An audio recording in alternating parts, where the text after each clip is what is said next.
नमस्कार बच्चों। आज मैं आपको पिता का पत्र पाठ पढ़ाने जा रही हूँ। यह पत्र गांधी जी ने विक्टोरिया जेल से अपने पुत्र को लिख रहे हैं।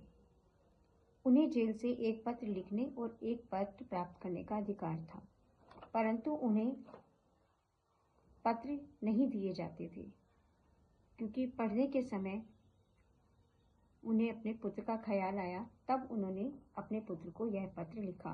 उन्होंने पत्र में लिखा कि मैं यहाँ ठीक हूँ, मेरे लिए परेशान होने की आवश्यकता नहीं है। घर में बा का स्वास्थ्य कैसा है? आशा करता हूँ तुम बा का पूरा ध्यान रख रहे होगे और नाश्ते में दूध के साथ दलिया जरूर खा रहे होगे। गांधी जी ने अपने पुत्र के विषय में बात की, उनका हालचाल पूछा और उनसे ये कहा कि तुम घर का अच्छी तरह से ध्यान रख रहे होगे। जो मैं जिम्मेदारी तुम्हारे ऊपर छोड़ करके आया हूँ तुम उसे पूरी तरह से निभा रहे होगे। और फिर उन्होंने अपने पुत्र से कहा कि अक्षर ज्ञान से ज़्यादा ज़रूरी आत्मज्ञान होना चाहिए और मैं उम्मीद करता हूँ कि तुम्हें सभी कुछ अच्छे से संभाल रहे होगे। गांधी जी ने लिखा कि सच्ची शिक्षा चरित्र का निर्माण है और कर्तव्य का बोध है। मेरे हिसाब से तुम सच्ची शिक्षा प्राप्त कर रहे हो। अपने भाई रामदास और देवदास को भी तुम बहुत अच्छे से देख रहे होगे।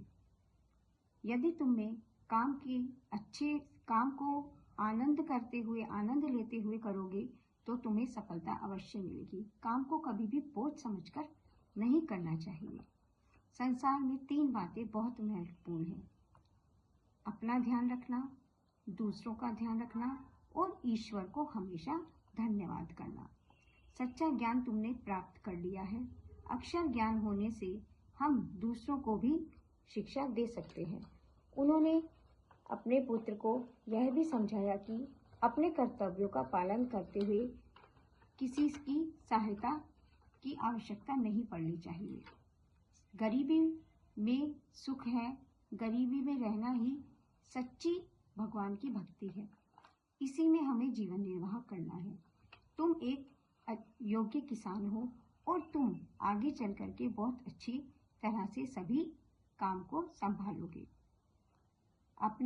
तुम्हें गणित और संस्कृत का बहुत अच्छा ज्ञान है जो तुम्हारे लिए आगे चलकर बहुत ही महत्वपूर्ण साबित होगा। अपने मन को हमेशा शांत चित्त रखो, अपने गुणों को बढ़ाओ। घर में जो भी खर्चा हो उसे एक डायरी में नोट करो और पूजा करते समय भगवान को सच्चे दिल से याद करो। यह नियमितता तुम्हें आगे चलकर बहुत सुख देगी। पत्र पढ़कर समझ लेना और बाद में उसका मुझे जवाब देना।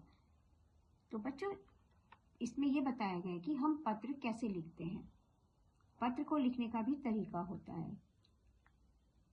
इस प्रकार आप अपने बड़े लोगों को, मम्मी पापा को, अपने दादा दादी को, चाचा चाची को, किसी को भी पत्र लिखें तो उसमें अपने शब्दों को सोच समझ करके लिखिए।